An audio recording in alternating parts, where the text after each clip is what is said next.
ओम नमो भगवते वासुदेवाय।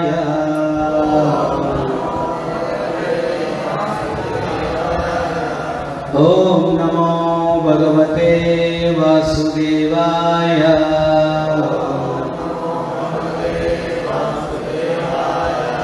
ओम नमो भगवते वासुदेवाय।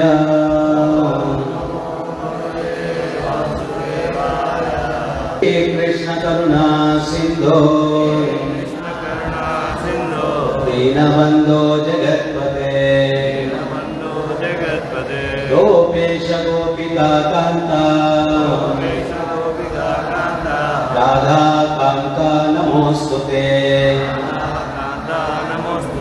रक्त कांचन गौरांगी राधे वृंदावनेश्वरी वृषभानुसुते देवी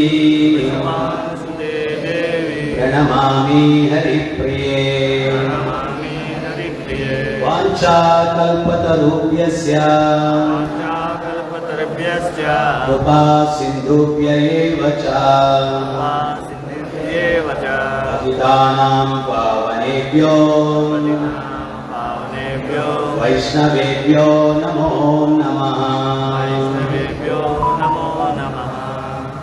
చదువుతున్నది శ్రీమద్ భాగవతం దశమ స్కందం అధ్యాయం 13 శ్లోకం 49. ఆజ్ఞమస్తకమాపూర్ణా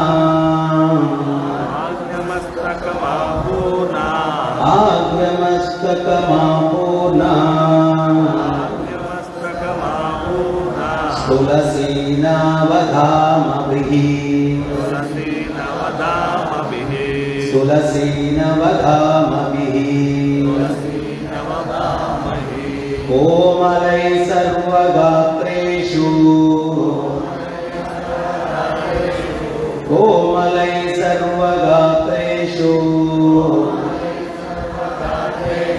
భూరి పుణ్యావదర్పితయే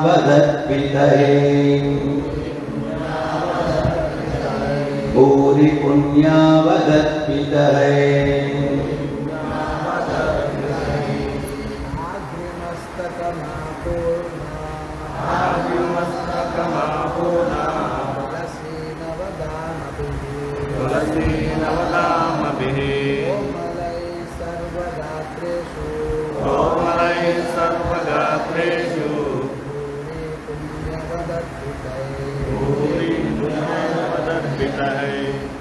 అర్థము భాషను చెప్పిన శ్రీ భక్తివేదాంత స్వామి శ్రీ ప్రభుపాద జయ శ్రీ ప్రభుపాద.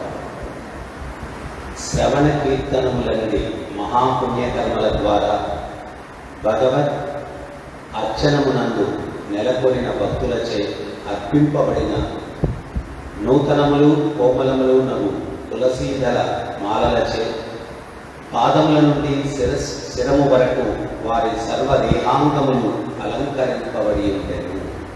భాష్యం. భూరి పుణ్యవరితైతే అను పదము ఈ శ్లోకమునందు ప్రధానమైనది.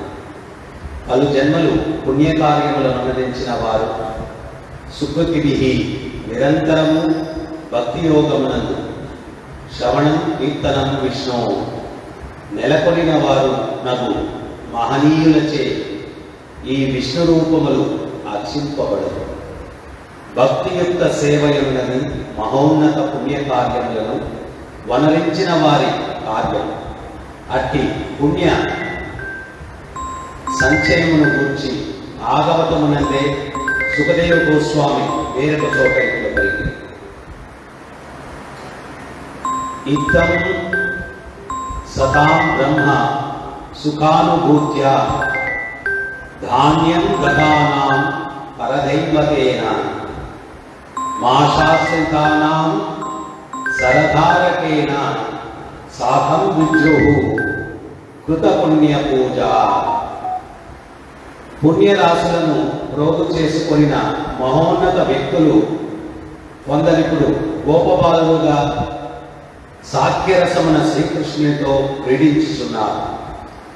దీనిని నిరాకార బ్రహ్మతేజమును అనుభూతమరచుకొనుచు ఆత్మానుభూతి భక్తి యందు నెలకొనిన వారు భగవంతునే ప్రభువుగా స్వీకరించి భక్తి యోగమున నెలకొనిన వారు భగవంతుని సామాన్య వ్యక్తిగా భావించుచు మాయాబంధమున చిక్కుబడిన వారు ఎరగజాలరు.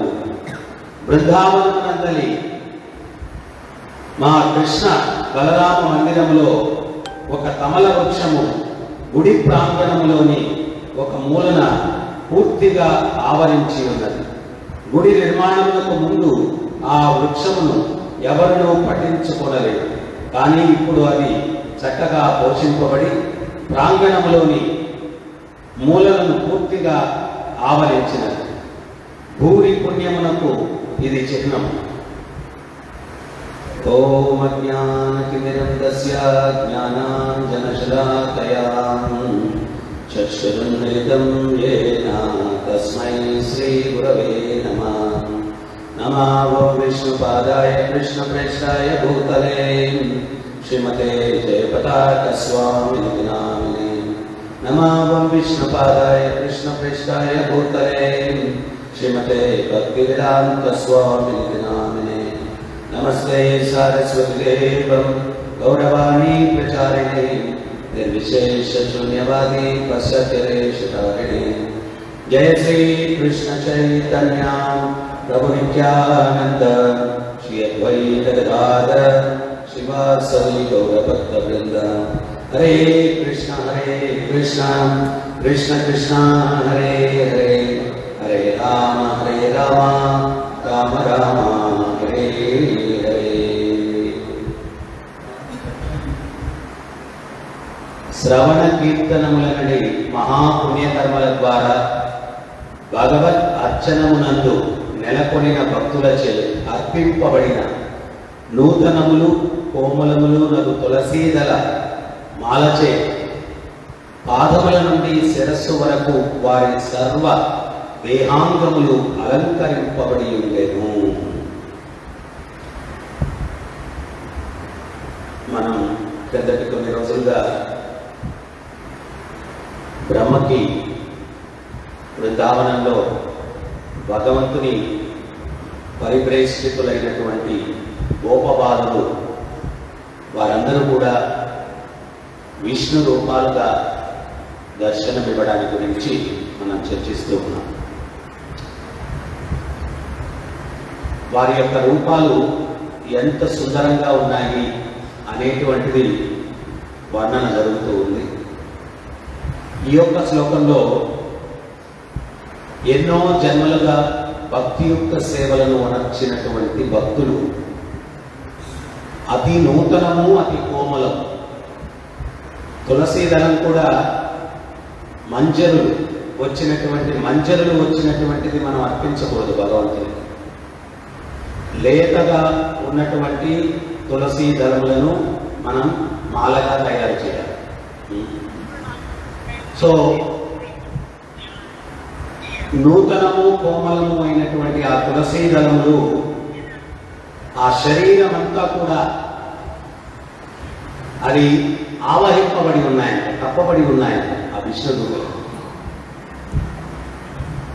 ఇక్కడ ప్రభుపాదుల వారి భాష్యంలో ఏం చెప్తున్నారు అంటే, ఈ శ్లోకంలో ముఖ్యమైనటువంటిది ఏంటి అంటే,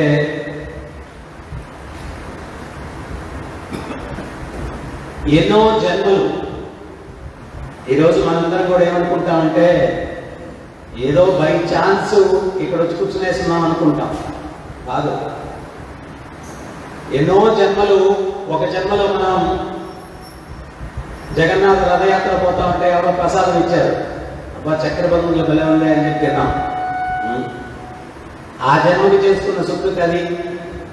ఇంకో జన్మలో ఎవరో భక్తులు నగర సంకీర్తన చేస్తూ పోతూ ఉన్నారు, వాళ్ళతో పాటు స్వరం కలిపాం, హరే కృష్ణ కృష్ణ కృష్ణ హరే హరే హరే రామ రామ రామ హరే హరే. ఇంకో జన్మలో అది మనం చేసుకున్న సుకృతి. ఇంకో జన్మలో ఎక్కడో దేవాలయానికి వెళ్ళాం, అక్కడ సత్సంగం జరుగుతూ ఉంది, అక్కడ కూర్చొని ఏదో ఒక కృష్ణలీల శ్రవణం చేశాం. ఈ రకంగా పలు జన్మలలో కొంచెం కొంచెం స్వల్పమప్యస్య ధర్మస్య, ఆ కొంచెం కొంచెం సేవ చేసుకుంటూ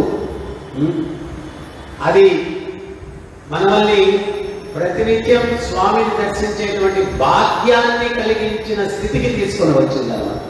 ఈ రోజులో జరగలేదు, ఈ జన్మలో జరగలేదు, ఎన్నో జన్మలుగా ఆ సుకృతి అన్నటువంటిది కూడిక జరుగుతూ ఈ జన్మకు ఈ యొక్క అవకాశం మనకు లభించింది.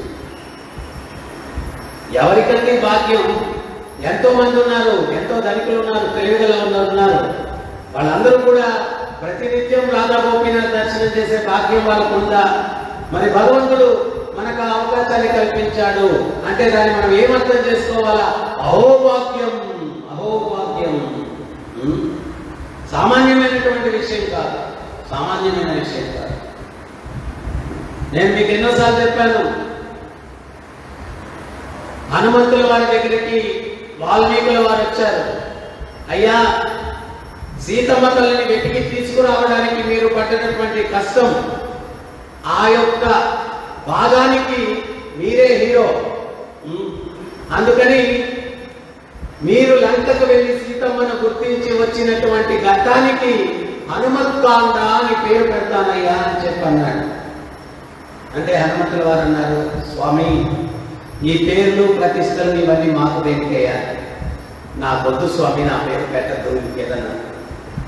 అప్పుడు వాల్మీకుల వారు అన్నారు, మరి సుందరకాండ అని పెట్టుకోమంటావా హనుమా అన్నాడు. ధారాళంగా పెట్టుకోండి స్వామి అన్నాడు.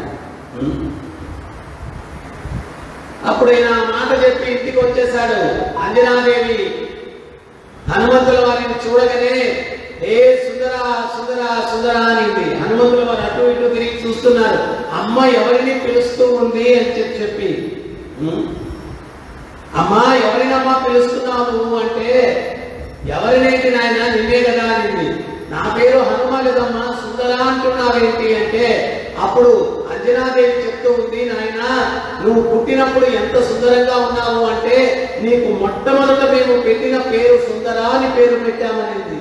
అప్పుడు హనుమంతుల వారు అంటున్నారు, ఆ విషయం నాకే తెలియదు కదమ్మా, మరి వాల్మీకుల వారికి ఎట్లా తెలిసింది అంటే, అప్పుడు అంజనాదేవి చెప్తూ ఉంది, నీ ఒక్కడి పుట్టు పూర్వోత్తరాలే కాదు నాయన, రామాయణ మహాకావ్యంలో ఉన్నటువంటి ప్రతి ఒక్క వ్యక్తి యొక్క పుట్టు పూర్వోత్తరాలు వాల్మీకుల వారికి తెలుసు. అంటే అది ఎట్లమ్మా తెలుసు అంటే, రామనామ జప ఫలము నాయన, అది 60,000 సంవత్సరాలకు రామనామ తపస్సు చేశాడు వాల్మీకి అని చెప్పింది. ఇక్కడ ప్రభుపాదుల వారు చెప్తున్నారు, శ్రవణ కీర్తనములు చేసినటువంటి వారు. ఆ భగవంతుని యొక్క శ్రవణ కీర్తనలు ఎవరైతే చేస్తారో అది సుకృతి, అది కనపడనటువంటి సుకృతి. రామాయణ మహాకావ్యం జరిగిన తర్వాత రాసినటువంటిది కాదు, జరగక ముందే రాసినటువంటిది. అంత దృష్టి ఆయన కలిగి ఉన్నాడు అంటే అది కేవలం నామజపం, శ్రవణ కీర్తనం. పరీక్షిత్తు చెప్తున్నాడు, ఆ భగవంతుని కృష్ణ కథామృతం ఎవరైతే శ్రవణం చేస్తారో, ఆయన ఏమంటున్నాడు, ఎండాకాలంలో నదులు ఎండిపోతాయి, అక్కడక్కడ గుంటలు చేరుతాయి, గుంటల్లో నీళ్లు చేరుతాయి. ఆ నీరు కదలకుండా ఉండడం వల్ల కుళ్ళిపోతుంది. ఆ కుళ్ళిన నీటిని శుద్ధి చేయాలంటే కృత్రిమ పద్ధతులు ఏమీ పనికిరావు. మరలా పెద్ద వర్షం వచ్చినప్పుడు, వరద వచ్చినప్పుడు ఆ కుళ్ళు నీరు కొట్టుకొని పోతుంది. ఏ గురువర్య, కృష్ణ కథామృతం అన్నటువంటి వరద మీ ముఖపద్మముల నుంచి ప్రవహించి నా కర్ణమున ప్రవేశించి హృదయములోనికి ప్రవహించినప్పుడు అనాదిగా పేరుకున్నటువంటి కామక్రోధము, లోభ మనమాశ్చర్యములన్నటువంటి ఈ కుళ్ళు కొట్టుకొని పోవునుగాక. దయచేసి కృష్ణ కథామృతాన్ని నాకు వినిపించండి అంటున్నాడు. దయచేసి కృష్ణ కథామృతాన్ని నాకు వినిపించండి అంటున్నాడు.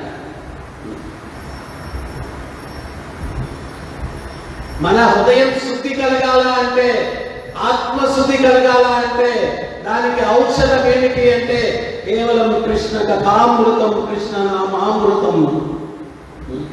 ఇంకా వేరే ఔషధం ఏమీ లేదు. చాలా మందికి తెలియక గురువు గారు ఇంకేదన్నా స్పెషల్ ఉందంటే ఏముండదండి స్పెషల్. భగవద్గీతలో భగవంతుడు స్వయంగా చెప్తున్నారు. ఏమని చెప్పారు? మత్త పరతరం నాణ్య కించిదస్తి ధనుంజయ, నన్ను మించిన పరమ సత్యం ఇంకొకటి లేదు. ప్రభుపాదుల వారి దగ్గరికి వచ్చి ఒక శిష్యుడు అడుగుతాడు, గురువు గారి యొక్క రుణాన్ని ఎట్లా తీర్చుకోవాలి గురువు గారు అంటే, ఎప్పటికీ తీర్చుకోలేదు, రుణగ్రస్తుడి నేను అంటాడు. కారణం ఏంటి గురువు గారు అంటాడు. గురువు నీకేమిచ్చాడు? కృష్ణుడిని ఇచ్చాడు. నువ్వు రుణం తీర్చుకోవాలంటే సమానమైందన్నా ఇచ్చి రుణం తీర్చుకోవాలా, అధికమైందన్నా ఇచ్చి రుణం తీర్చుకోవాలా. కానీ కృష్ణుడికి సమానమైంది కానీ అధికమైంది కానీ లేదు. కాబట్టి గురువుకి నువ్వు ఎప్పుడు రుణగ్రస్తుడిని అన్నాడు. గురువుకి నువ్వు ఎప్పుడు రుణగ్రస్తుడిని. ఏమిచ్చాడు గురువు నీకు? కృష్ణుడిని ఇచ్చాడు. కృష్ణుడిని ఇచ్చాడు. భగవంతుడు ఆయన చెప్తున్నారు గీతలో, మొత్త పరతరం నాణ్య కించిదస్తి ధనుంజయ, నన్ను మించిన పరమ సత్యం ఇంకొకటి లేదు అంటున్నాడు.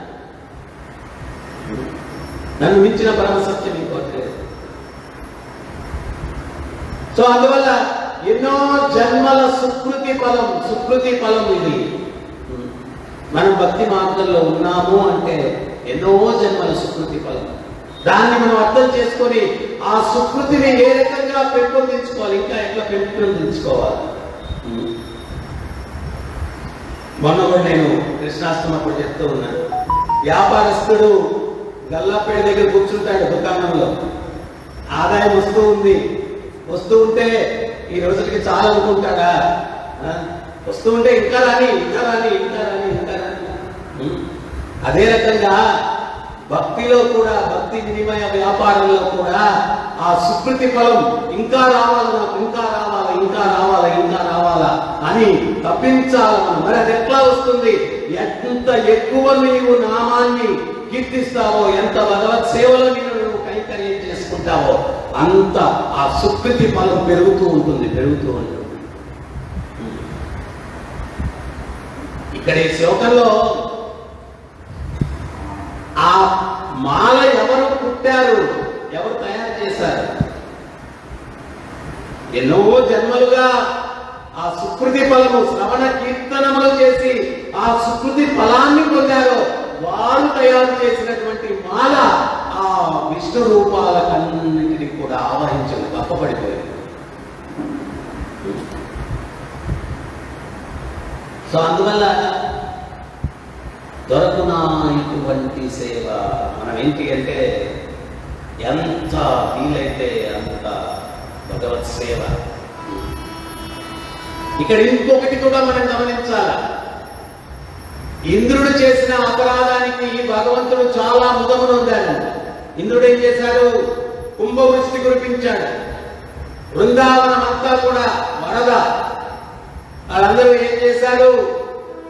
బృందావన వాసులు వాళ్ళు ఎందుకు వ్రజవాసులు అయ్యారు అంటే, అది ఆనందమైన, దుఃఖమైన, ఏదైనా కానీ, ఆహారమైనా ఏదైనా వాళ్ళు మంచి తిన్నారనుకోండి, తక్షణమే వాళ్ళు కృష్ణుడికి ఇవ్వాలి. ఏదైనా కృష్ణుడే. ఆ కష్టం వచ్చింది, పరిగెత్తుకుంటూ కృష్ణుడి దగ్గరికి వెళ్ళారు. పాహిమాం రక్షమాం. కృష్ణుడు, ఏ వ్రజవాసులారా మీరేమి కలత చెందద్దు. 7 సంవత్సరాల చిన్న బాలుడు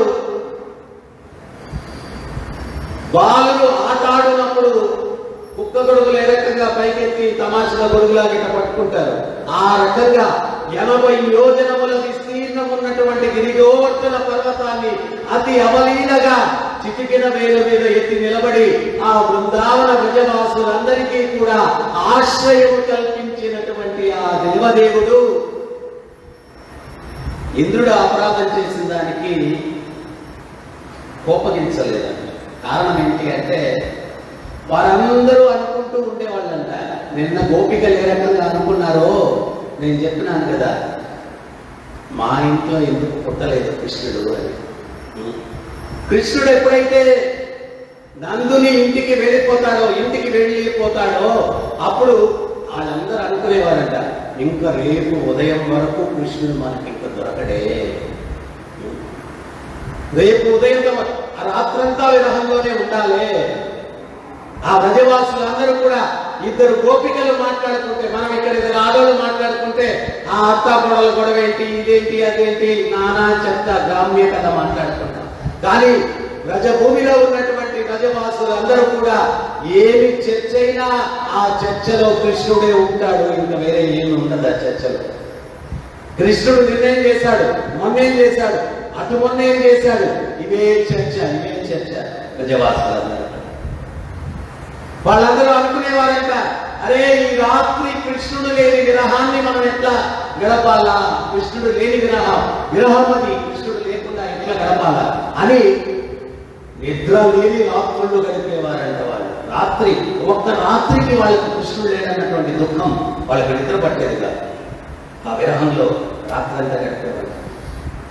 భగవంతుడు అనుకున్నాడు, ఇంద్రుడు ఈ అపరాధం చేశాడు, నేను గిరిగోవర్ధన పర్వతాన్ని ఎత్తి పట్టుకున్నాను, 7 రోజులు రాత్రి పగలు వాళ్ళ విరహం తీరిపోను దాకా వాళ్ళందరూ నాతోనే సన్నిహితంగా ఉన్నారు, అందరూ కృష్ణుడితోనే ఉన్నారు. 7 రోజులు రాత్రి పగలు ఉన్నారు. వాళ్ళ కళ్ళు అలసిపోయాయా అంటే లేదంట, కళ్ళు అలవలేదు. మీరు క్షణం కూడా రెప్ప వేయకుండా అట్లాగే ఏదైనా చూస్తూ ఉండగలరా?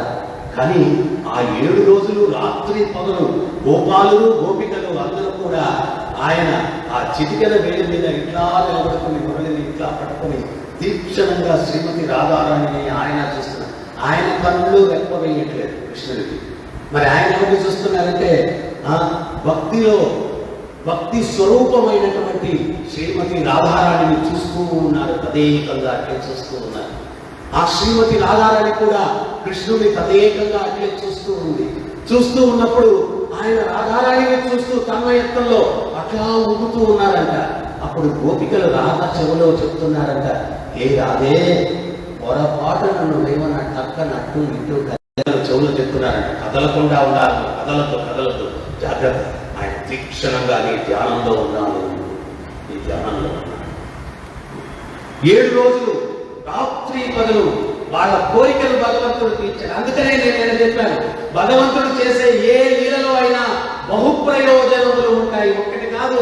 ఆయనకి అనంత కోటి భక్తులు, ఎవరికి ఏం కోరికుందో తెలియదు, ఎవరి కోరిక ఎట్లా తీర్చాలో ఆయన ఆలోచన అంతా దాని మీదే ఉంటుంది. భగవంతుడికి ఇక వేరే ఆలోచన లేదు. ప్రభుపాదుల వారి దగ్గరికి ఒక శిష్యుడు వచ్చి అడిగాడు, గురువుగారు 33,000 కోట్ల దేవతలు ఒక్క బ్రహ్మాండాన్ని నడిపించడానికి ఆయనకు అసలు ఏం పని లేదు, ఆయనకు బోరు కొట్టదాన్ని మన ఐడియాలని తమాషా ఉంటాడు. ఆయనకు పని లేదని ఎవరైనా చెప్పారన్నారు ప్రభుపాదులు. ఆయనకి పని లేదని ఎవరు చెప్పారు? ఆయనకు బ్రహ్మాండంగా పని ఉంది.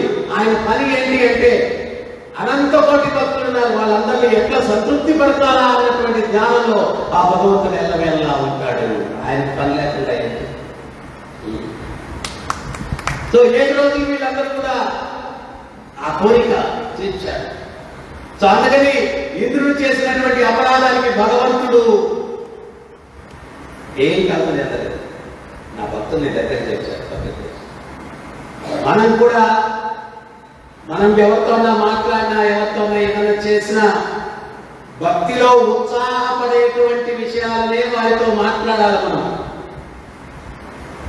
ఆ భక్తులు ఇంటారు, ఈ భక్తులు ఇంటారు. ఓ భక్తులందరూ నిన్న ఒక ఆయన పాపం ప్రశ్నించారు కదా, మనం భక్తులు ఉత్సాహం లేకపోతే మనకు ఉత్సాహం. సో చేసుకున్న కర్మలను బట్టి రకరకాల స్థితుల్లో ఉంటారు. అవి కాదు మనం చర్చించి వాళ్ళని భక్తిని దూరం చేయకూడదు. నువ్వు మాట్లాడే ప్రతి మాట, చేసే ప్రక్రియ ఏదో ఒక రకంగా భగవంతుని దగ్గర, అప్పుడు నువ్వు భగవంతునికి ప్రియమవుతావు. ఎట్లా ఈ ఇంద్రుడు అపరాధం చేసినా కానీ ఎట్లా ప్రియమయ్యాడు, ఎందుకు ప్రియమయ్యాడు అంటే ఆ భక్తులందరినీ కూడా కృష్ణుడికి దగ్గర చేర్చాడు ఇంద్రుడు. అందుకని చెప్పి చాలా ప్రియమయ్యాడు, చాలా ప్రియమయ్యాడు. అదే బ్రహ్మ దూరం చేశాడు,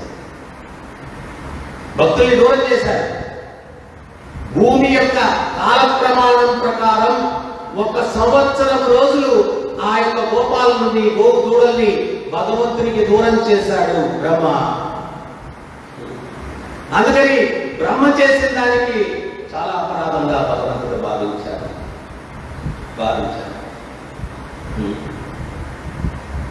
మనం ఏంటి అంటే మనసా వాచ కర్మణ ఏ రకమైన భక్తునికి ఏ రకమైనటువంటి అపరాధ భావన లేకుండా మన జీవితాన్ని మనం గడపాలి. ఒకరోజు రూప గోస్వామి ధ్యానమగ్నుడై కూర్చున్నారు. ఆ మహాత్ములు ఎంత పవిత్రులు అంటే వాళ్ళు కళ్ళు మూసుకొని భగవంతుని యొక్క లీలలను చూడాలా అనుకుంటే వాళ్ళ యొక్క భావనకు తగ్గట్టుగా రోజుకొక లీల వాళ్ళకి గోచరిస్తూ ఉండేది.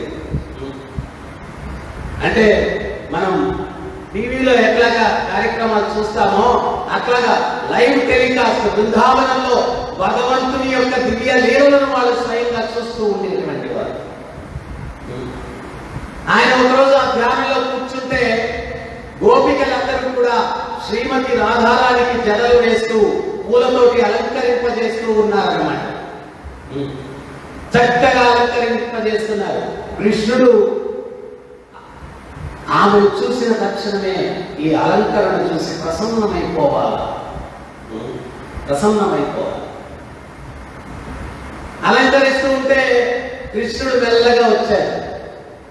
రాధారాణి చూడలేదు. కృష్ణుడు వెనకాల ఉన్నాడు. వెనకాల ఉంటే రాధారాణి చెప్తుంది, ఇట్లా అలంకరించు సఖి. కృష్ణుడికి ఇట్లా అలంకరిస్తే చాలా ఇష్టం. ఇట్లా అలంకరించు సఖి అది ఇదని ఆమె వాళ్ళ గైడ్ చేస్తూ ఉంటే వీళ్ళు చక్కగా కృష్ణుడిని అలంకరిస్తూ ఉన్నారనమాట. అలంకరణ ఆమె రకరకాలుగా చెప్తూ ఉంటే అలంకరణ అంతా అయిందనమాట. అయిన తర్వాత వాళ్ళు తర్పణం తీసుకొచ్చి ముందు పెట్టారన్నమాట. ముందు అర్థం పెట్టారు.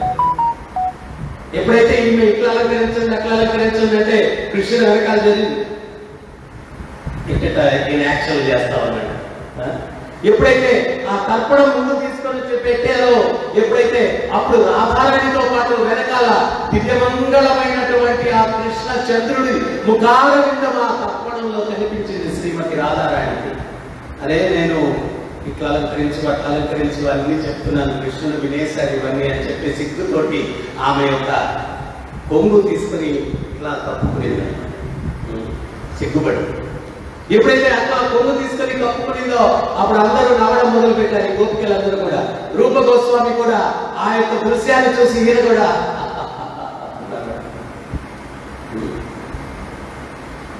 అప్పుడు ఒక కుంటివాడైనటువంటి భక్తుడు రూప గోస్వామికి కలమాలన్న ఉద్దేశంతో అక్కడికి వచ్చాడు. ఈయన నవ్వుతూ ఉండేసరికి ఆయన ఏమనుకున్నాడంటే నేను కుంటివాడిని కదా, నన్ను చూసి నవ్వాడు అనుకుని, అయినా రూప గోస్వామి అంతటి వాడు ఇట్లా చేస్తాడా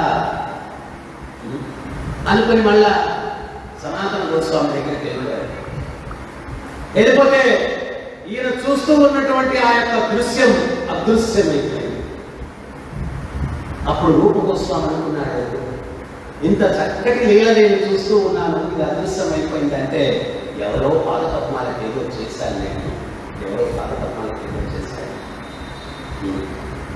సనాతన గోస్వామి దగ్గరికి భక్తుడు వెళ్ళి జరిగిన విషయం చెప్తే అప్పుడు సనాతన గోస్వామి అంటున్నాడు, ఏమయ్యా నీకు ఇచ్చాశాదస్తం, ఈ శరీరాలు చూసి నవ్వి స్పందించేటువంటి స్థితిలో రూప గోస్వామి ఉన్నాడని నువ్వు విశ్వసిస్తావా? అసలు విషయం ఏంటి అంటే ఆయన దివ్య దృష్టిలో చూశాడు సనాతన గోస్వామి. ఆయన భగవత్ లీలలు చూస్తూ ఆయన నవ్వాడు, కానీ నిన్ను చూసి కాదయ్యా చాలా అపరాధం చేశావు. ఈయన ఎప్పుడైతే దృశ్యం అదృశ్యమైందో ఆయన పరిగెట్టుకుంటూ సనాతన గోస్వామి దగ్గరికి వెళ్ళాడు. అక్కడ ఈ భక్తుడు ఉన్నాడు. ఈ భక్తుడు ఉంటే అప్పుడు రూప గోస్వామి, మీరు వస్తే మిమ్మల్ని గుర్తించకుండా, మిమ్మల్ని నేను స్వాగతించకుండా, మిమ్మల్ని పలకరించకుండా అపరాధం చేశాను నేను. అయ్యా మీరు భగవత్ లీలలు చూస్తూ ఉంటే నన్ను చూసి నవ్వారని నేను అపరాధం చేశాను. ఒకరి పాదాల మీద ఒకరు పడ్డారు, క్షమాపణ వేడుకున్నారు. తర్వాత ఒకరినొకరు ఆలింగనం చేసుకున్నారు. తర్వాత ముగ్గురు కూర్చొని ఆ భగవత్ లీలను చర్చించుకున్నారు. చర్చించుకోవచ్చు. సో భగవద్భక్తునికి మనస వాచ కర్మన మనం ఏదైనా నొప్పి కలిగించినట్లయితే దాని యొక్క ప్రభావం మన భక్తి జీవితంలో చాలా తీవ్రంగా ఉంటుంది. సో అందుకని మనం ఏంటి అంటే కృష్ణరాజ్ కవిరాజ్ గోస్వామి ఆయన చైతన్య చరితామృతాన్ని రచించడానికి ముందు ఒక అద్భుతమైనటువంటి ఆయన ఒక విషయాన్ని చెప్తారన్నమాట. ఈ సృష్టిలో వివిధ స్థాయిల్లో ఉన్నటువంటి వైష్ణవులందరి పాదపద్మాలకు నేను వందనములు అర్పించుతున్నా. మీ అందరి యొక్క ఆశీస్సులు ఉన్నట్లయితేనే ఈ చైతన్య చరితామృతం ఉన్నటువంటి కావ్యాన్ని నేను రచించేదానికి నాకు అర్హత లభిస్తుంది.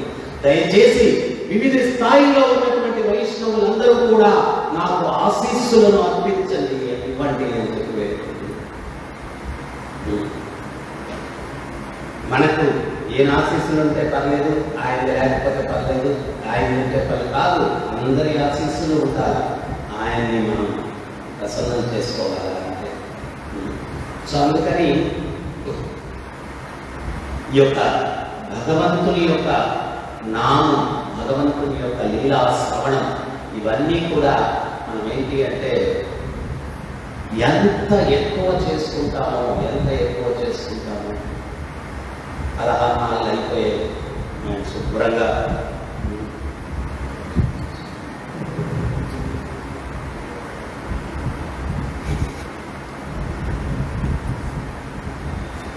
ఒకటి ఎక్కువ చేయి టైం తప్పేది లేదు. నేను అందుకే చెప్పాను, వ్యాపారస్తులకు డబ్బులు వస్తూ ఉంటే ఈరోజు 10,000 వచ్చేసి ఇంకా చాలా అంటాడు. లేదు, టార్గెట్ 10,000 అనుకుంటాడు కూర్చునేటప్పుడు. 11వ వస్తూ ఉంటే రాని, 12వ వస్తుంటే రాని, 13వ వస్తుంటే రాని, ఏం ఆపడు కదా. నేను ఈరోజు 10,000 అనుకున్నాను, నాకు వ్యాపారం జరగాలని, ఇంకా ఎక్స్ట్రా నేను తీసుకోనని చెప్పి షర్ట్ మూసేస్తాడు.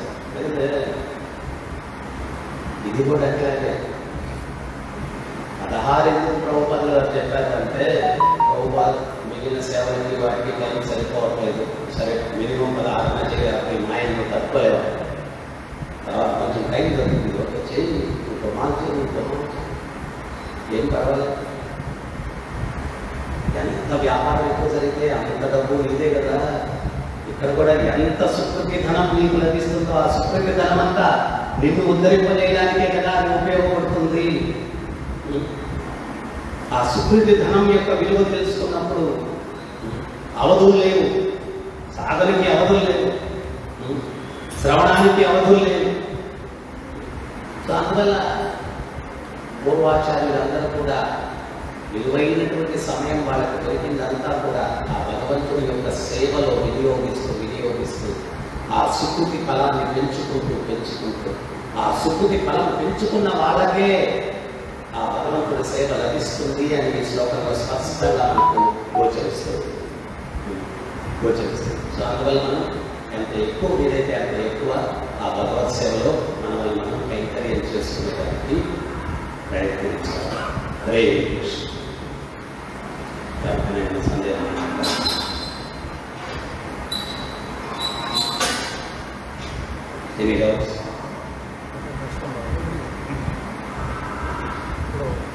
కృష్ణదాస్ గౌరాజ్ గోస్వామి అందరు వైష్ణవులకి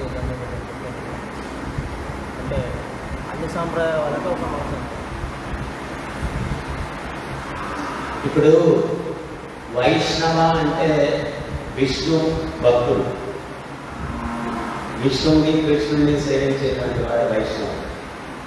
అది ఏ సంప్రదాయం నుంచి వచ్చిన వాళ్ళైనా వాళ్ళందరూ వైష్ణవులే. ఇప్పుడు ఫర్ ఎగ్జాంపుల్ మనం గౌడీయ వైష్ణవ సాంప్రదాయం నుంచి ఉన్నాం.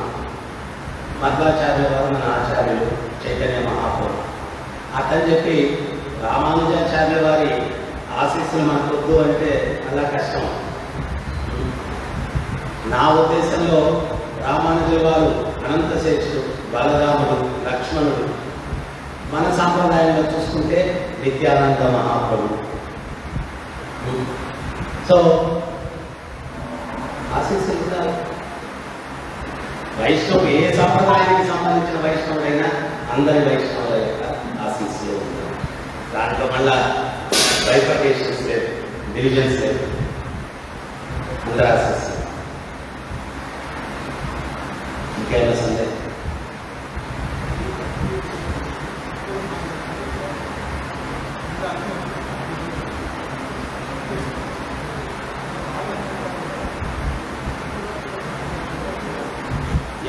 ఇది చెప్పగలరా?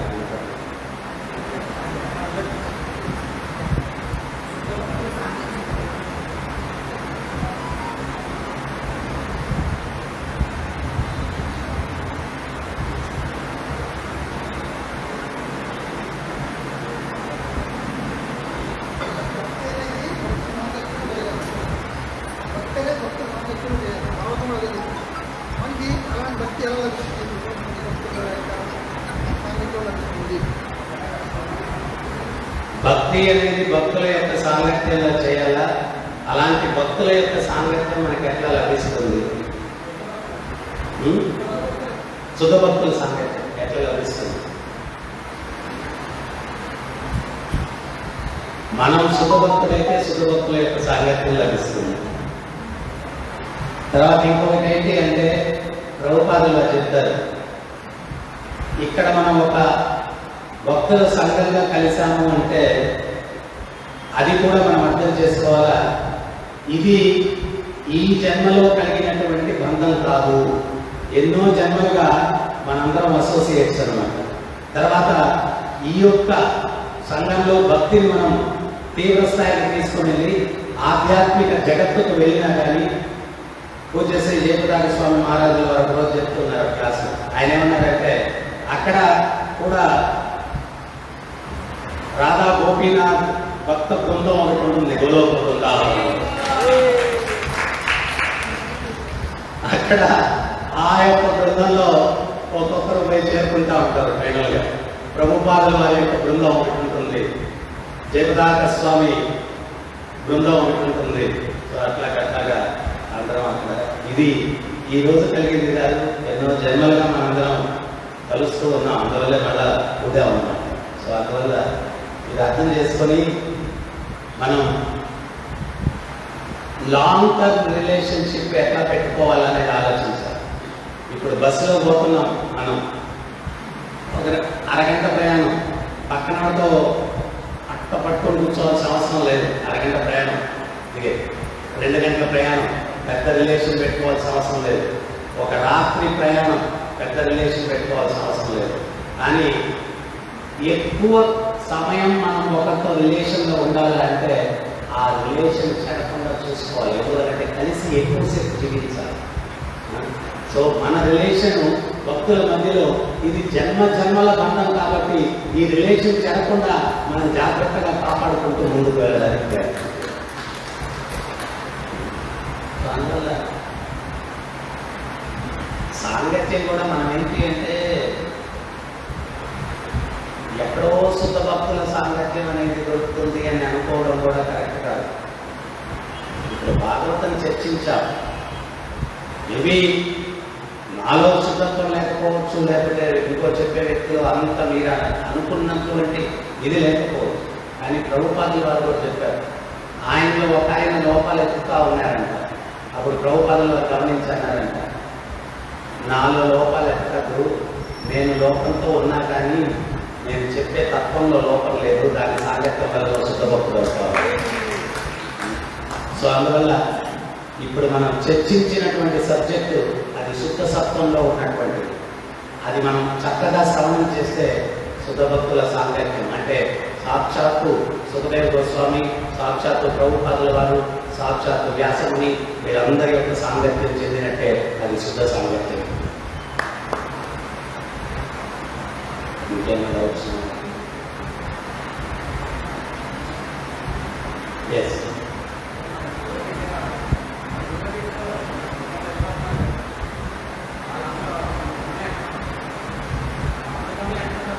మరి గమ్యం ఎక్కడ భూమి గుండ్రంగా ఉంటుంది, తిరుపతి నాలాగే మళ్ళీ వచ్చేస్తారు.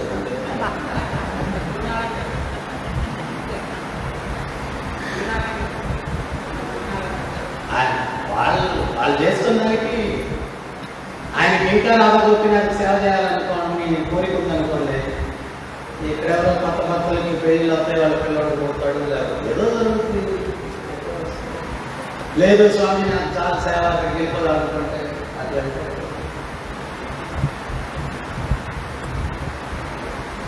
అరే ग्रंथराज श्रीमद् भागवतम की, जगत गुरु श्री प्रभुपाद की, राधा गोपीनाथ की, राधा पार्थसारथी की, राधा कृष्ण चंद्र की, जगन्नाथ बलदेव सुभद्रमणा की, गोविंद श्रीनिवास की, गौरताय की, हरिनाम संकीर्तन की, गौर प्रेम।